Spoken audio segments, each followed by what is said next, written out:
Hi guys, it's Yoshimoto Vlog again, and for today's video, pupunta tayo sa Enchanted River. At kung gusto nyo ma-enjoy, samahan nyo lang ako guys. Tara!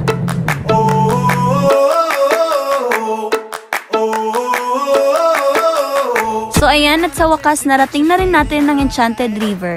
So kung taga Davao ka katulad ko guys, nasa 5 hours and 30 minutes lang naman ang ibabiyahe mo. I'll do anything to pull you into the light, 'cause everything will change when you open your eyes. At ayan guys, dahil nakapag-park na nga kami ng mga motor namin, bumaba na kami at naglakad papunta sa Enchanted River. So bago kayo makapasok, ito yung bubungad sa inyo guys. May nagbebenta dito mga t-shirt, keychain, mga plates, at iba pa na pwede mong ipangregalo sa mga friends or family mo.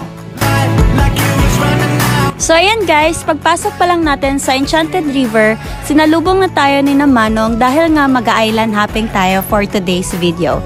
So ayan guys, nasa 500 pesos lang naman yung bangka na to at nasa 5 packs na siya. So diba, sulit yung pera nyo.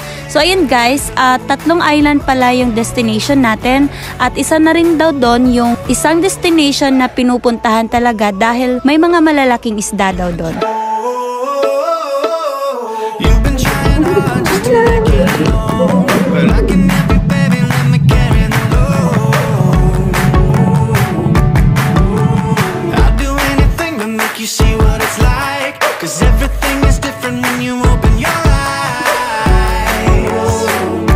O diba guys, napaka-cute nila. So ayan, winelcome talaga ako ng stingray na to. Lumapit siya sa akin while pababa na ako sa hagdan. At kung makikita niyo dyan sa video guys, may mini shark din pala. So ayan, ang cute nila diba?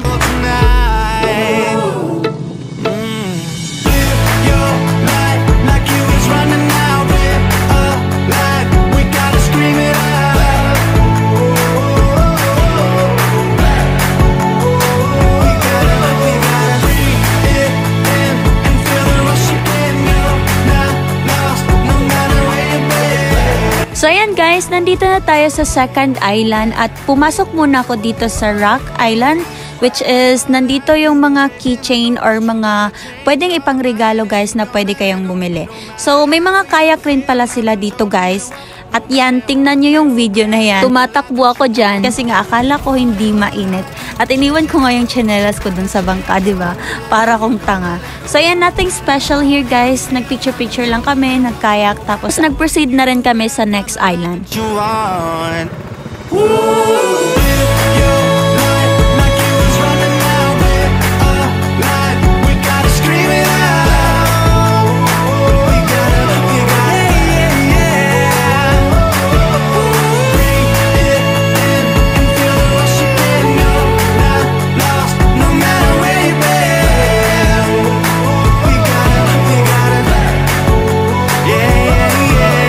Dahil napagod tayo sa biyahe pauwing Davao, nag-stop muna kami dito sa gasoline station sa may Bislig at nakita ko nga pala itong mga riders na to. Grabe, ang saya nila guys dahil sobrang dami nga nila. So yan, shoutout sa Sniper Kings Riders Club. Ride safe lang po always at sana magkita pa tayo sa daan.